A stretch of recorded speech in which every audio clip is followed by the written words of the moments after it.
Hello everyone, welcome to all. मैं Priyanka Dwivedi LN classes के platform पर आप सभी का बहुत बहुत स्वागत करती हूं और उम्मीद करती हूं कि आप सभी अपनी पढ़ाई अच्छे से कर रहे होंगे। मैं आप लोगों के बीच में पीजी होम साइंस के सिलेबस को लेकर के उपस्थित हूं। पिछली क्लासेस में मैंने आपको गृह विज्ञान के एमए के पाठ्यक्रम से अवगत कराया था। आपको बताया था कि एमए में जो लोग होम साइंस लेकर के पढ़ रहे हैं या जिनको आगे उससे संबंधित प्रोफेशन में जाना है, तो उन्हें एमए के फर्स्ट सेमेस्टर में कुल 4 पेपर्स की तैयारी करनी है, जिसमें से पहला पेपर है आपका आहार एवं पोषण विज्ञान, दूसरा पेपर है आपके सामुदायिक विकास में संचार एवं प्रसार की भूमिका, तीसरा पेपर है आपका जीवन काल विकास, लाइफ स्पान डेवलपमेंट जिसे हम कहते हैं, और चौथा पेपर आपका अनुसंधान का है। इसके अलावा आप लोगों को लघु शोध, फाइल और प्रोजेक्ट्स को भी बनाना है, जो आपके नंबरों में बढ़ोतरी करेंगे। तो चूंकि प्रत्येक पेपर को हम एक ही बार में तो तैयार नहीं कर पा रहे हैं, इसलिए हमें स्टेप बाय स्टेप अपने एक एक सब्जेक्ट के एक एक टॉपिक को लेकर के आगे बढ़ना चाहिए। और देखिए, एमआई के सिलेबस को वाइजली कंप्लीट करने के लिए ये इम्पॉर्टेंट है कि आप एक स्ट्रेटेजिक प्लान करें और इस स्ट्रेटेजी के साथ अपने एग्जाम से पहले अपने सिलेबस को अच्छी तरीके से ख़त्म कर सकें। आपके 4 पेपर हैं, आपको लघु शोध भी बनाना है, फाइल भी बनानी है, असाइनमेंट भी बनाना है, सब कुछ आपको एक साथ मिलकर के ही करना है। अगर आप इसको कल पर टालते रहेंगे तो आपके लिए आगे ये चीज़ें खतरनाक साबित हो जाएंगी, आपका काम अधूरा रह जाएगा और आपकी जितनी शक्ति है, जितना ज़्यादा आप अपने आप को रिप्रेजेंट कर सकते हैं, उतनी अच्छी तरीके से आप रिप्रेजेंट नहीं कर पाएंगे। इसलिए सबसे ज़्यादा इम्पॉर्टेंट है कि आप अपने समय का सदुपयोग कीजिए, अपने समय को बचाइए और उसको सही दिशा में लगाइए।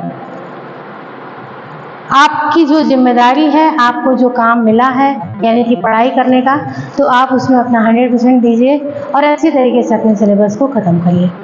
स्ट्रेटेजिक रूप में देखा जाए तो हम सबसे पहले अपने सिलेबस के फर्स्ट पेपर को ख़त्म करने जा रहे हैं, जिसकी शुरुआत में अच्छी तरीके से अगर विस्तृत रूप में अध्ययन की बात करें तो मैं आज से इस क्लास को स्टार्ट कर रही हूँ, जहाँ से हम आहार एवं पोषण विज्ञान के बारे में बात करने वाले हैं। आहार एवं पोषण विज्ञान को जानने से पहले ये इम्पॉर्टेंट है कि आहार की आवश्यकता होती किसको है। क्या संसार में व्याप्त सभी चीजों को आहार की आवश्यकता होती है, और अगर होती है तो कैसे? तो आइए समझते हैं। वैसे तो हम बचपन से ये बातें पढ़ते चले आ रहे हैं कि संसार में उपस्थित व्याप्त सभी जीव या जो कुछ भी हमें दिखाई देता है, उनको 2 कैटेगरी में डिवाइड किया जाता है। एक होते हैं सजीव, दूसरे होते हैं निर्जीव। जो निर्जीव होते हैं उनको किसी प्रकार के ईंधन की आवश्यकता नहीं होती, किसी प्रकार के आहार की आवश्यकता नहीं होती है। जैसे कि आप देख सकते हैं कि आपको किसी खिलौने को भोजन कराने की ज़रूरत नहीं होती है, आपके घर के फर्नीचर को किसी भी प्रकार के भोजन की आवश्यकता नहीं होती है, आपके घर को यानी कि ईंट को, दीवार को, छत को, इसको किसी प्रकार के भोजन की आवश्यकता नहीं होती है। लेकिन जब बात एक सजीव ऑर्गेनिज्म की आती है, एक जीव की आती है, तो उसकी जो संरचना है, उसका अस्तित्व ही भोजन पर टिका हुआ है। कहते हैं ना कि भोजन क्या है? भोजन हमारी मूलभूत आवश्यकताओं में से एक है। सबसे पहली आवश्यकता हमारी क्या है? वो भोजन है। दूसरी आवश्यकता कपड़ा और तीसरी आवश्यकता छत या मकान। जब हम आगे और आपके सिलेबस में पढ़ेंगे तो आवश्यकताओं का भी वर्गीकरण बेहतर ढंग से किया गया है कि कौन कौन सी आवश्यकताएं हमें किस आवश्यकता के पूर्ति होने के बाद महसूस होती है। तो आगे हम पढ़ेंगे कि कौन कौन सी आवश्यकताएं व्यक्ति के जीवन में किस रूप से कैटेगराइज की गई हैं। लेकिन चूंकि अभी हम बात आहार एवं पोषण की कर रहे हैं, तो चूंकि आहार जो है वो हमारी सबसे मूलभूत आवश्यकता है। जीवन को जीने के लिए, जीवित रहने के लिए भोजन जो है वो एक जीव का ईंधन होता है, एक जीव का ऊर्जा का स्रोत होता है, जिसके द्वारा सजीव होने की क्रियाएं संपन्न होती हैं। अब आइए देखते हैं, ये तो हमने जान लिया कि आहार की आवश्यकता होती किसको है। आहार की आवश्यकता जीवों को होती है, लेकिन ये जो आहार है उसको हम पहचानेंगे कैसे, किसे हम आहार कहेंगे? जो भी हम भोजन ग्रहण करते हैं अपनी भूख को शांत करने के लिए, जो कुछ भी हम ग्रहण करते हैं, खाते हैं, जो हमारे मुख में अंदर प्रविष्ट होकर के पच जाता है और पचने के बाद संश्लेषित होता है, उसके पोषक पदार्थों का अवशोषण किया जाना संभव होता है तथा उससे प्राप्त पोषक तत्व रासायनिक प्रक्रियाओं में जो हमारे शरीर के अंदर हो रही है उनमें भाग लेते हैं और तत्पश्चात हमारे शरीर की आवश्यकता अनुसार हमें ऊर्जा प्रदान करते हैं, उन्हें ही आहार की श्रेणी में रखा जाता है। या अगर ऐसे भी देखा जाए, अगर ऐसे भी हम कह सकते हैं कि आहार वह है जिसको हम खाते हैं, स्वाद लेते हैं, पचाते हैं और साथ ही साथ उसके पच जाने के बाद जो उससे प्राप्त उपयोगी पदार्थ हैं उससे मिलने वाली ऊर्जा का उपयोग हमारा शरीर कर लेता है और जो अपशिष्ट पदार्थ बच जाते हैं उनका हमारा शरीर जो है वो उत्सर्जन कर देता है, वही हमारे आहार की श्रेणी में रखे जाते हैं। आहार आज से ऐसा तो है नहीं कि व्यक्ति आज ही जीवित है, लाखों करोड़ों वर्षों से जो सजीव हैं, जो जीव की संरचना है वो जीवित है और चलती चली आ रही है। हस्तांतरित जो जीव है, जैविकता है, उसका हस्तांतरण पीढ़ी दर पीढ़ी होता चला जा रहा है। तो ये कैसे संभव है? लोग इसके बारे में क्या आज ही जान पाए हैं? नहीं, बहुत सालों पहले जब से जीव की उत्पत्ति हुई है तब से लेकर आज तक अगर भोजन की बात करें तो हमारे पूर्वज भी भोजन के संबंध में विभिन्न प्रकार के अन्वेषण करते चले आए हैं। क्योंकि अगर वो अनुसंधान नहीं करते, वे अन्वेषण नहीं करते, वो नवाचार नहीं करते तो आज हमारी जो ये डेकोरेटेड प्लेट हमारे सामने अवेलेबल है वो नहीं होती। क्योंकि तब भोजन का स्वरूप कुछ और था और आज के समय में भोजन का स्वरूप कुछ और है। अगर प्रमाण की बात करें ना तो प्रामाणिक रूप से जो आहार और भोजन के बारे में जानकारी है वो हमें केवल 19वीं और 20वीं शताब्दी से ही प्राप्त हो पाती है। 19वीं और 20वीं शताब्दी के बीच में आहार से संबंधित विभिन्न प्रकार के जो बिंदु हैं जिन पर काम किया गया उसका हमें प्रमाण प्राप्त होता है। लेकिन इसका अर्थ ये नहीं है कि इसके पहले आहार के बारे में कोई कुछ जानता ही नहीं था। जानता रहा होगा, बिल्कुल जानता रहा होगा, तभी तो उस पर इतने प्रकार के नवाचार किए गए। लेकिन धीरे धीरे समय के साथ जब समाज बदला और समाज में लेखन और प्रामाणिकता, ऐतिहासिक लेखन, इन सब चीज़ों का चलन हुआ तो तभी से हमारे भोजन के विषय में भी विभिन्न प्रकार के बिंदुओं पर बात करना, उनसे संबंधित जानकारियों को जुटाना, उन पर रिसर्च करना, ये सब कुछ प्रारंभ हो सका। ये सब जानने से पहले ही हमने अभी आहार के बारे में तो जान लिया लेकिन पोषण रह गया। अब कुछ लोग आहार और पोषण को एक ही संदर्भ में प्रयुक्त करते हैं। ऐसा नहीं करना चाहिए, क्योंकि आहार क्या है? आहार वह भोजन है जिसको हम ग्रहण करते हैं। लेकिन पोषण क्या है? पोषण एक प्रक्रिया है जो हमारे द्वारा ग्रहण किए गए भोजन के ऊपर होती है। पोषण क्या है? पोषण एक प्रक्रिया है। यह क्या करती है? इसके अंदर कौन कौन सी चीजें आती हैं? इसमें आता है पाचन, अवशोषण, संश्लेषण, उसके बाद रक्त में मिल करके संपूर्ण शरीर में पोषक पदार्थों का परिवहन के द्वारा कोशिका तक पोषक पदार्थों का पहुंचना, कोशिका के अंदर माइटोकॉन्ड्रिया द्वारा पोषक पदार्थों को लेकर के एटीपी का फॉर्मेशन और जल तथा कार्बन डाइऑक्साइड का उत्सर्जन। ये सारी प्रक्रिया किस रूप में आ जाती है? पोषण के रूप में आ जाती है। इसे हम पोषण कहते हैं। और जब इन दोनों ही बातों को हम एक साइंटिफिक वे में पढ़ते हैं, यानी कि वैज्ञानिक तरीके से पढ़ते हैं। क्यों पढ़ते हैं? क्योंकि जो पोषण की प्रक्रिया है वो एक प्रकार की वैज्ञानिक प्रक्रिया है। वैज्ञानिक प्रक्रिया का तात्पर्य यह है कि वह जब किसी भी प्रक्रिया में कोई भी काम सिस्टमेटिक होता है तो उसे वैज्ञानिक पद्धति कहा जाता है। हमने तो बचपन से ये परिभाषा भी पढ़ी है ना कि किसी भी वस्तु का सुव्यवस्थित सुसंगठित क्रमबद्ध ज्ञान ही विज्ञान कहा जाता है। तो जब हम अपने द्वारा ग्रहण किए गए भोजन पर पोषण की प्रक्रिया का क्रमबद्ध ज्ञान करते हैं तो वह विज्ञान की श्रेणी में आ जाता है। अब आप कहेंगे कि कैसे कैसे क्रमबद्ध ज्ञान होता है, कैसे क्रमबद्ध रूप में पढ़ते हैं। बिल्कुल, पहले हम भोजन को खाएंगे, फिर उसका हमारा ओइसोफेगस के द्वारा स्टमक तक उसको पहुंचाया जाएगा। जल के माध्यम से जो ओइसोफेगस है वो सॉफ्ट होगा, वो पहले पेट में जाएगा, फिर छोटी आंत में जाएगा, फिर बड़ी आंत में जाएगा और फिर शरीर से उत्सर्जित पदार्थ के रूप में बाहर चला जाएगा। इस प्रक्रिया में ऐसा कुछ भी नहीं है जो कुछ आगे और कुछ पीछे हो सके, क्योंकि ना तो पहले भोजन सीधा ओइसोफेगस से इंटेस्टाइन में जा सकता है और ना ही कभी भी इंटेस्टाइन से जो पचा हुआ भोजन है वो वापस स्टमक में आ सकता है। ऐसा नहीं हो सकता। ये प्रक्रिया बिल्कुल सिस्टमेटिक है, इसीलिए इसको वैज्ञानिक पद्धति कहते हैं। तो अगर बात आहार एवं पोषण विज्ञान के अवधारणा की जाए तो इससे यही स्पष्ट होकर के आता है कि विज्ञान पोषण और आहार और पोषण, आहार पर पोषण की प्रक्रिया का एक वैज्ञानिक अध्ययन है जिसके माध्यम से हमें पोषण से संबंधित विभिन्न व्यवस्थाओं का समुचित ज्ञान होता है।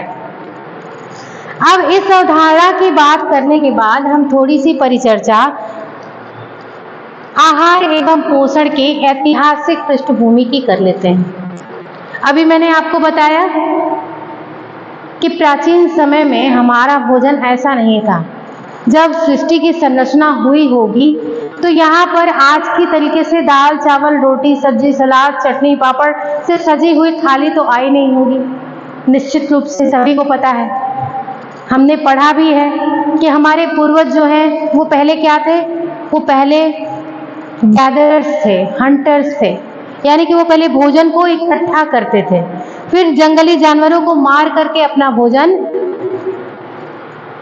अपने भोजन का शिकार किया करते थे। तब उनका पेट भरता था, तब उनकी आवश्यकताएं पूरी हुआ करती थी। धीरे धीरे समय के साथ कल्टीवेशन स्टार्ट हुआ। कल्टीवेशन मतलब हमारे यहाँ पर भोजन के स्वरूपों में जैसे अनाजों की खेती प्रारंभ हो गई। जब खेती प्रारंभ हो गई, पशुपालन प्रारंभ हो गया, तो हमारे भोजन का स्वरूप धीरे धीरे बदलने लगा। अब अनाज पहले केवल खाने भर होता था, धीरे धीरे उनके संग्रहण की प्रक्रिया भी शुरू हो गई। जब संग्रहण प्रारंभ हो गया तो संग्रहण की विभिन्न प्रविधियां सामने आने लगी। कुछ भोजन के स्वरूप को पहले लोग कच्चा खाते थे, सभी भोजन को कच्चा खाते थे, लेकिन धीरे धीरे पकाने की प्रक्रिया का आविर्भाव हुआ, भोजन को पकाया जाने लगा। जब भोजन को पकाया जाने लगा तो फिर उसमें नमक मिर्च मसालों का प्रयोग भी प्रारंभ हो गया। उसको पाचक बनाने के लिए, उसको खाने योग्य बनाने के लिए, शरीर के द्वारा अच्छी तरीके से उसका पाचन हो सके, इसके लिए उसके स्वाद को इनहेंस करने के लिए, बढ़ाने के लिए उसमें मसालों का प्रयोग किया जाने लगा। विभिन्न प्रकार की विधियों से पकाया जाने लगा, भुना जाने लगा, उबाला जाने लगा, तला जाने लगा। तो इस तरीके से करते करते जो है वो भोजन के स्वरूप को बदलते आज हम यहाँ तक लेकर के आए हैं कि हम एक ही अनाज से लगभग 50 प्रकार के व्यंजनों का निर्माण कर पाते हैं। लेकिन पहले तो ऐसा नहीं था। पहले किसी भी तरीके से लोगों को गेहूं मिल जाता था तो वो उससे ही अपना पेट भर पाते थे, वही बहुत बड़ी बात थी। लेकिन आज हम क्या करते हैं, आज हम गेहूं को हम पिस करके उसकी रोटी भी बनाते हैं, उसकी सूजी भी उपयोग करते हैं, उसकी चोकर को भी उपयोग करते हैं। उससे बने हुए रोटी के बाद पहले सिर्फ रोटी हो गई, अब मान लीजिए पराठा है, पूड़ी है, लच्छा पराठा है, न जाने कितने प्रकार की ऐसी डिशेज हैं, हलवा है, जो हम उस गेहूं के आटे को प्रयोग करके बना लेते हैं। क्या ऐसा पहले था? ऐसा पहले बिल्कुल भी नहीं था। हमारे पूर्वजों के एक एक कदम चलने के प्रयास ने हमें यहाँ तक पहुँचाया है। जैसे हम विकसित रूप में दिखाई दे रहे हैं ना, बिल्कुल कल्चर्ड, वैसे पहले जैसे इंसान नहीं था तो इंसान का भोजन भी वैसा नहीं था। लेकिन अब बात करते हैं कि हमें प्रमाण क्या मिलता है। तो प्रमाण ये मिलता है कि एम.एस. स्वामीनाथन, आप सभी लोगों ने उनका नाम सुना होगा।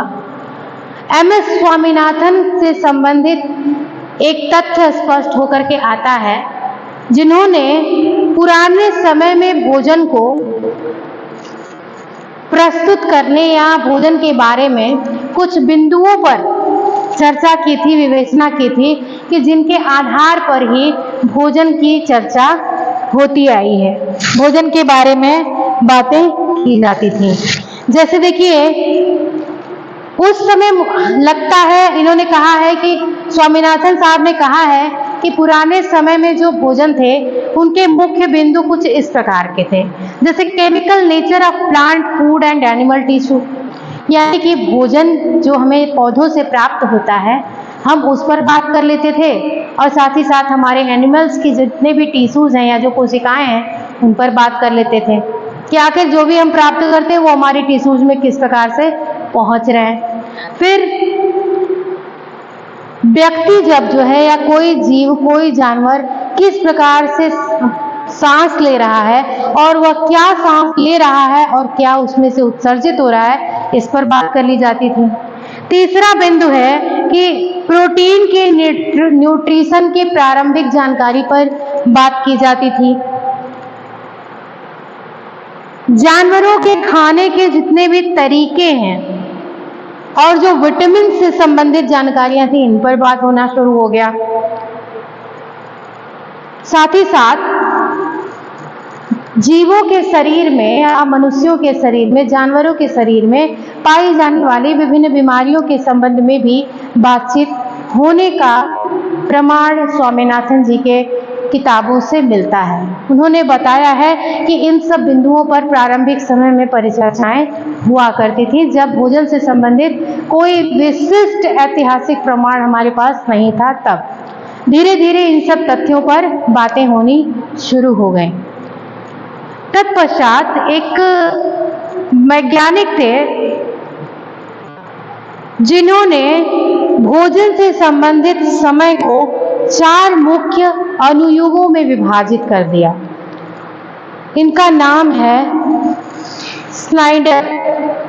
इन्होंने क्या किया था कि अब तक जो भी हमें तथ्य ज्ञात हैं उनको इन्होंने 4 अनुयुगों में विभाजित करके समझाया। 4 अनुयुग यहाँ पर लिखित है कि पहला जो अनुयुग है जिसकी हमें थोड़ी भी जानकारी प्राप्त है, जिसको हम लगभग 400 BC से अंकित कर सकते हैं, और ये लगभग 1750 AD तक का जो समय था वो कैसा समय था? वो प्राकृतिक अनुयुग था। यानी कि जो भी भोजन ग्रहण किया जाता था, जो भी भोजन खाया जाता था, उसे प्रकृति की देन कहा जाता था और विभिन्न प्रकार के अंधविश्वासों से भरा हुआ अनुयुग था। वहां पर जो अंधविश्वास से रूढ़िवादिता थी और अच्छे कर्म, बुरे कर्म या जो भी इस तरीके की अवधारणा, जो मान्यताएं थी, वो उस समय कुछ ज़्यादा थी कि अगर हम अच्छा कर्म करेंगे तो ईश्वर हमें अच्छे तरीके से पेट भरने के लिए व्यवस्था कर देंगे, या जो भी भोजन है हमें क्या खाना है क्या नहीं खाना है, तमाम तरीके के जितने भी अंधविश्वासों से भरा ये समय था। और लोग जो है अलग अलग चीज़ों को मान्यता मानते थे, मान्यता प्रदान करते थे, और उनका कहना ये था कि जो अंधविश्वास थे वो चमत्कारिक शक्तियों और चिकित्सकीय मूल्यों से संबंधित थे। मतलब कि पुराने समय में जो ये धारणाएं प्रचलित थी कि जो भोजन है उनसे हमें चमत्कारिक रूप से शक्तियां प्रदान होती हैं। जैसे कोई जड़ी बूटी खा लिए तो उससे बहुत सारा शक्ति, एनर्जी मिल गया, या फिर आप कह सकते हैं कि फला कोई भोज्य पदार्थ खा लिए तो उससे चमत्कारिक रूप से हमें शक्ति मिल गई, या उससे कोई विशेष प्रकार का रोग ठीक हो गया। तो इस प्रकार की भ्रांतियों से भरा हुआ ये समय था जिसे हम प्राकृतिक अनुयुग के नाम से जानते हैं। अब दूसरा जो अनुयुग है उसे रासायनिक विश्लेषणात्मक अनुयुग के नाम से जाना जाता है। इसमें आते आते प्रोटीन की जानकारी हो गई थी। लगभग 1750 एडी से 1900 एडी तक प्रोटीन के बारे में, वसा के बारे में, कार्बोहाइड्रेट के बारे में जानकारियां हो गई थी और लोग इस समय जो वैज्ञानिक थे वो ये बता सकते थे कि कार्बोहाइड्रेट खाना चाहिए, वसा खाना चाहिए, प्रोटीन खाने से क्या होता है, प्रोटीन हमारे शरीर के लिए कितना महत्वपूर्ण है। तो इससे संबंधित जो मोटी मोटी जानकारियां थी ये निकल करके सामने आना शुरू हो गई थी। 1900 एडी के बाद तीसरा अनुयुग आपका आया, जैविक अनुयुग, जिसमें फंक महोदय का नाम आता है, जिसमें इन्होंने जो आपके माइक्रो न्यूट्रिएंट्स हैं, यानी कि आपके जो विटामिन हैं, जो मिनरल्स हैं, इन पर तथ्य सामने आना प्रारंभ हो गए थे। इन्होंने, फंक महोदय ने नाविकों को जो स्कर्वी रोग से पीड़ित थे उनको संतरा और नींबू खिला करके और उनके रोगों से उनकी रक्षा की थी, जिससे अज्ञात हो सका था कि अगर विटामिन सी प्राप्त नहीं हो तो स्कर्वी नामक रोग हो जाता है। तो इन्होंने, फंक महोदय ने इसके बारे में बहुत सारी एनालिसिस की थी, रिसर्च किया था और उनके द्वारा उस समय इस अनुयुग को उनके नाम से या उनकी क्रियाओं के नाम से जाना जाता है, जिसे जैविक अनुयुग के नाम से जाना जाता है। चौथा और अब तक का जो अनुयुग है उसे सेल्युलर या मॉलिक्यूलर अनुयुग कहते हैं। हम सभी को पता है कि आधुनिक समय में जो 1955 से लेकर के अब तक चल रहा है, इसमें हम सबको पता है कि संपूर्ण ब्रह्मांड में जो भी चीजें व्याप्त हैं वो परमाणुओं से मिलकर के बनी हुई हैं। हम सभी जानते हैं कि रासायनिक संरचना, ये चाहे कोई भी वस्तु संपूर्ण ब्रह्मांड में उपस्थित है उसकी कुछ ना कुछ होती ही है, क्योंकि सभी पदार्थ तत्वों से मिलकर के बने हैं और तत्व अणुओं से मिलकर के बने हैं, अणु परमाणुओं से मिलकर के बने हैं। और इससे और डीप जाने की हमारी जरूरत नहीं है, क्योंकि हमारा सिलेबस इससे ऊपर की बात करता है। इससे अंदर की बात करने के लिए हमें रासायनिक शास्त्र की तरफ जाना होगा, जिसकी हम यहाँ पर बात नहीं कर रहे हैं। तो हम इसके ऊपर की ही बात करेंगे कि क्या है अणु, परमाणु और तत्व, और तत्वों से मिलकर के किस प्रकार से पदार्थों का निर्माण होता है और पदार्थ कैसे मिलकर के यौगिक बन जाते हैं, और यौगिक के रूप में ही हमारे शरीर में जितने भी पोषक तत्व हैं ये उपस्थित हैं, क्योंकि सभी पोषक तत्व यौगिक के रूप में हमारे शरीर में पाए जाते हैं। अब यौगिक क्या होते हैं? दो या दो से अधिक तत्वों से मिलकर के जब पदार्थ का निर्माण होता है तो उसे यौगिक कहा जाता है।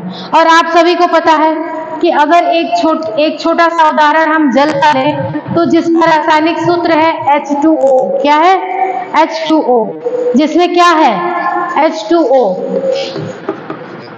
H2O में एक अणु हाइड्रोजन का और दो अणु ऑक्सीजन का उपस्थित है, तो यह क्या है? जल एक यौगिक है, क्योंकि इसमें दो प्रकार के तत्वों का सम्मिश्रण है। इसी प्रकार से जो हमारा कार्बोहाइड्रेट है, जिसे हम CHO कहते हैं, यह क्या है? ये कार्बन, हाइड्रोजन और ऑक्सीजन का सम्मिलित स्वरूप है। तो जब आप आगे का अध्ययन करेंगे तो आप पाएंगे कि पोषक तत्वों की जो उपस्थिति है, जो उनकी संरचना है, उसमें रासायनिक तत्वों का विश्लेषण भी किया जाता है। आज हम किसी भी तत्व का अगर ज्ञान प्राप्त करना चाहते हैं तो सबसे पहले हमें उसकी रासायनिक संरचना पर देखना होता है, उसके बारे में हमें ज्ञान प्राप्त करना होता है। तो उसके बाद ही हम उसके आगे की विशेषताओं, उनके गुण, उनकी कमियां, इन सब चीज़ों पर बात करते हैं। तभी जाकर के हम संरचना के बारे में अध्ययन करने के बाद ही हम किसी भी पदार्थ की जो हमारे शरीर में उपस्थिति है उसको स्पष्ट कर पाते हैं। तो ये आपने देखा कि आहार क्या है? वह जो हम भोजन ग्रहण करते हैं, जो कुछ भी हम खाते हैं, जिसे हमारा शरीर पचा सकता है, अवशोषित कर सकता है, और अवशोषित पोषक तत्व हमारे शरीर में रक्त के साथ परिवहन करके कोशिकाओं तक पहुंच सकते हैं, और कोशिकाएं उनका ज्वलन करके ATP का निर्माण करके शक्ति के रूप में, एनर्जी के रूप में हमें वापस लौटाकर हमारे शरीर की क्रियाओं को संपन्न करा सकती हैं। वही पदार्थ हमारे लिए आहार होता है। और आहार पर होने वाली यह संपूर्ण प्रक्रिया क्या कही जाती है? पोषण कही जाती है। पोषण और आहार, ये दोनों जब मिल करके एक वैज्ञानिक चरणों को संपन्न करते हैं, इसीलिए इस व्यवस्था को हम आहार एवं पोषण विज्ञान की श्रेणी में रखते हैं। आपने ऐतिहासिक परिचर्चा में भी देखा कि किस प्रकार से जो है वो मनुष्यों का भोजन अनुयुगों में बटा हुआ है। मनुष्यों के भोजन का इतिहास 4 अनुयुगों में बटा हुआ है। इन्होंने इन 4 के 4 अनुयुगों ने भोजन के स्वरूप को बहुत ही स्पष्ट रूप में यह स्पष्ट कर दिया है कि भोजन आज की तरीके से हमारा पहले नहीं था, बल्कि हमारा भोजन प्राचीन काल में विविध स्वरूप का कुछ अलग था और हमारा आज का भोजन बिल्कुल अलग है। इतना आपको समझ में आया?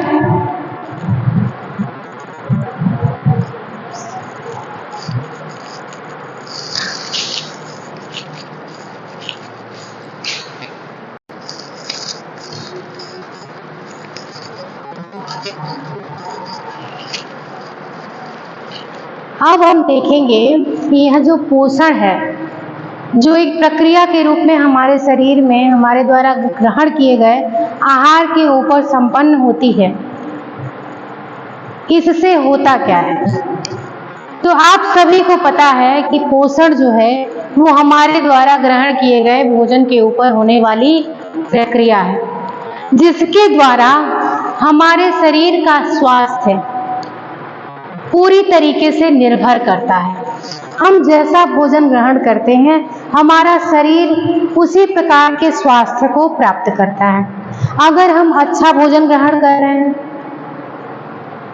संतुलित भोजन ग्रहण कर रहे हैं, शुद्ध भोजन ग्रहण कर रहे हैं, अपनी आवश्यकता के अनुरूप भोजन ग्रहण कर रहे हैं, तो हमारे शरीर का स्वास्थ्य उत्तम होता है।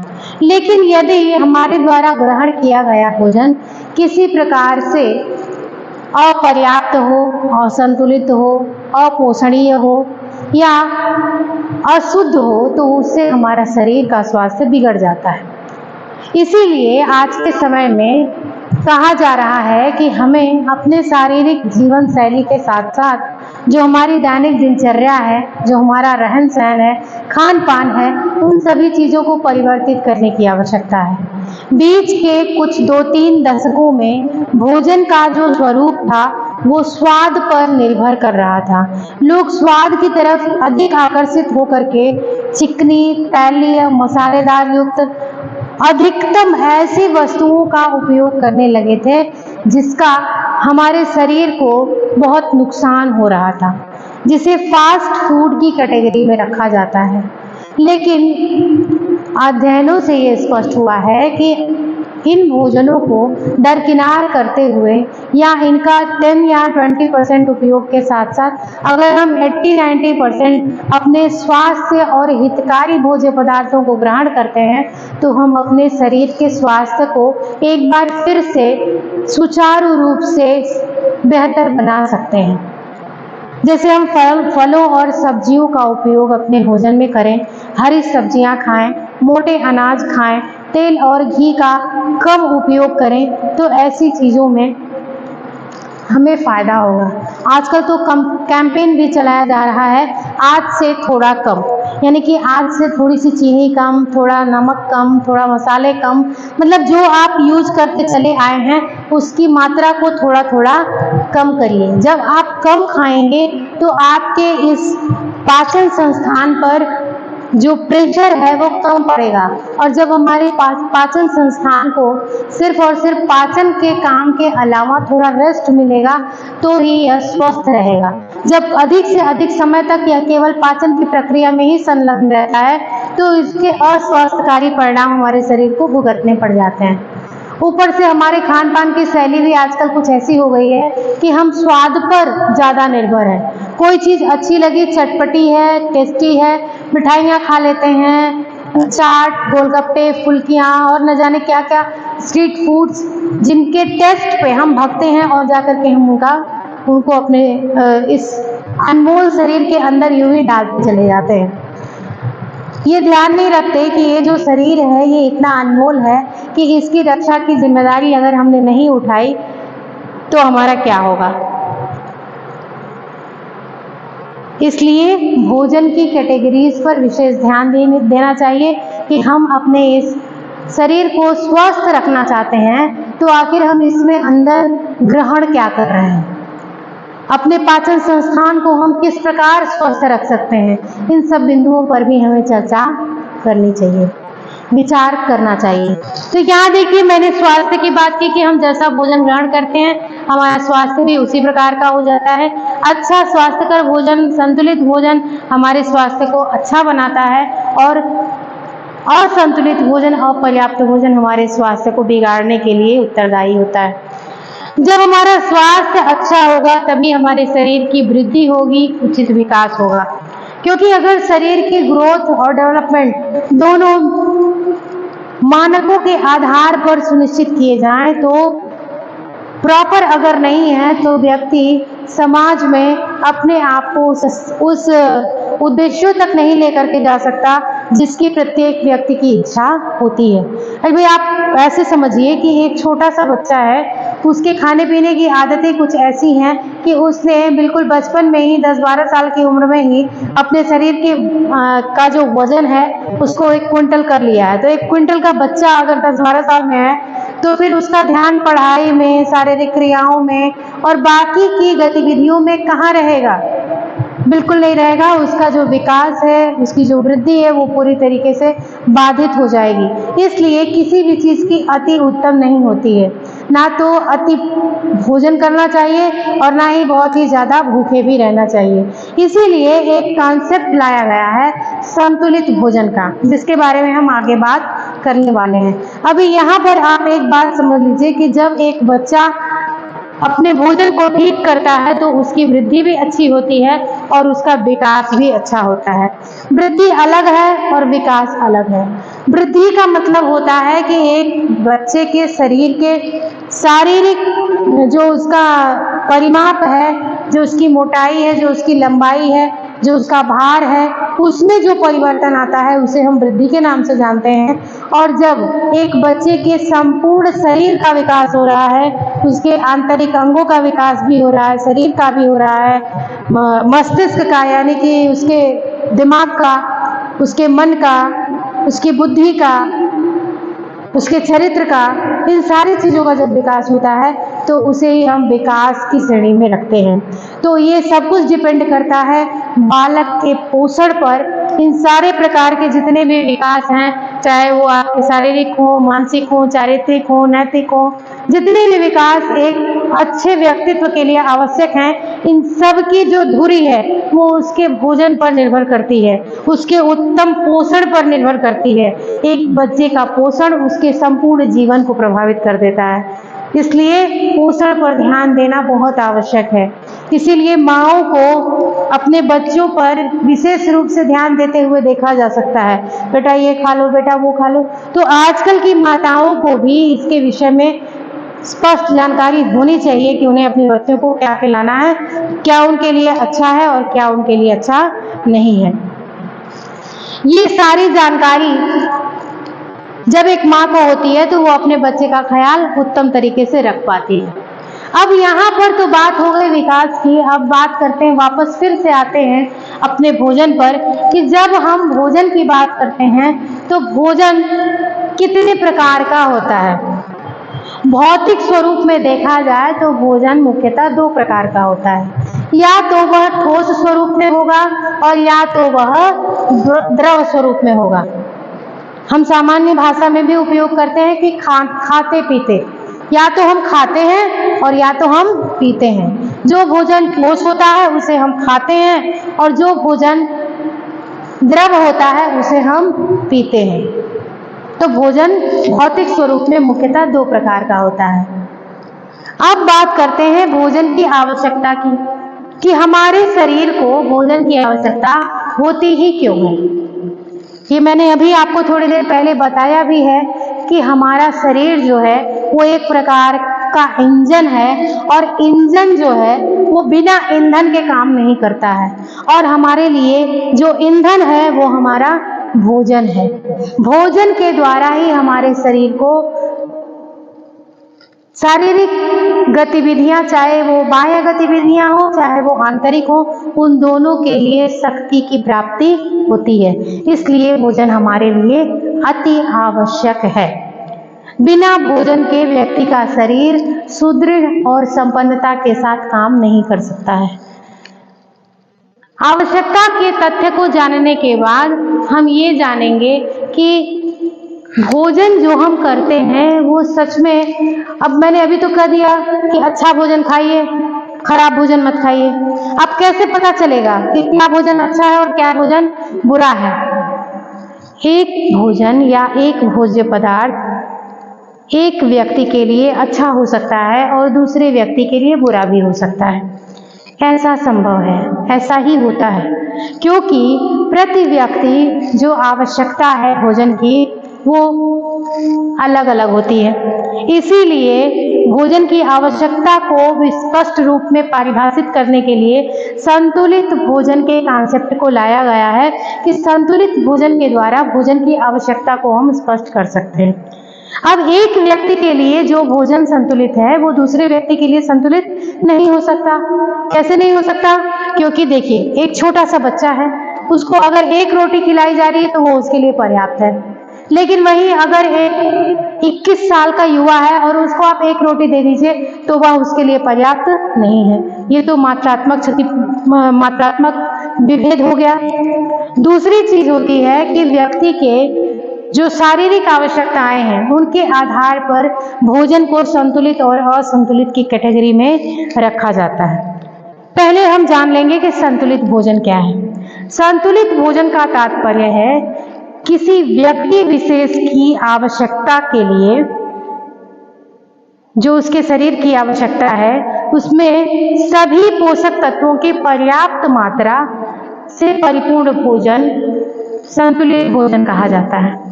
जैसे कोई सामान्य व्यक्ति है, उसे जनरली एक 1800 किलो कैलोरी या 2000 किलो कैलोरी की आवश्यकता प्रतिदिन पड़ती है, तो ये उसके लिए उसका संतुलित भोजन कब होगा? जब उसमें पर्याप्त मात्रा में कार्बोहाइड्रेट होगा, पर्याप्त रूप में प्रोटीन होगा, वसा होगी, विटामिन होंगे, खनिज होंगे, जल होगा, रेसे होंगे।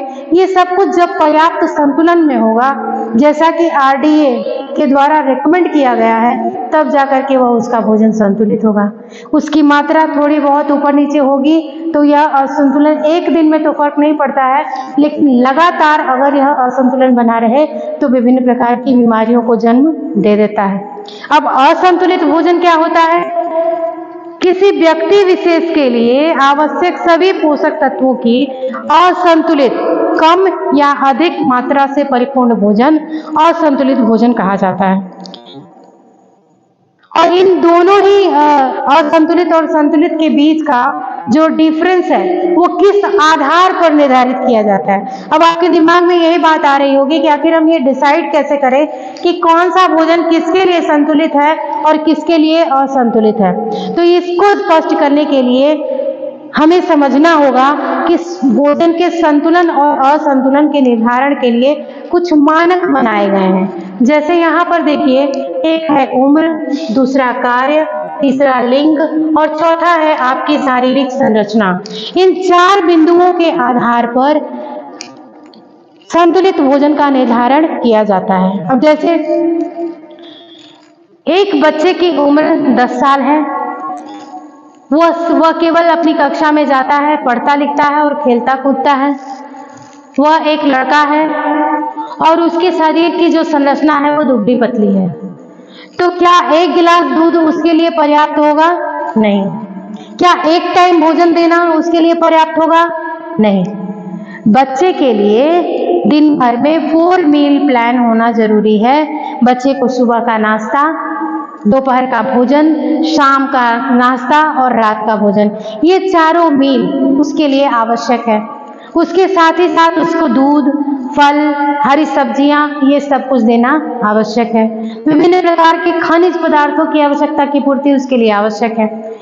लेकिन यदि उसी स्थान पर एक 25 साल का व्यक्ति जो खेती का कार्य करता है, फावड़ा चला रहा है, खेत में मिट्टी को खोदने का काम कर रहा है, वह एक पुरुष है और उसकी शारीरिक संरचना जो है वो थोड़ी सी मोटी तगड़ी है, तो क्या उसके लिए 2 रोटी परिपूर्ण होगी?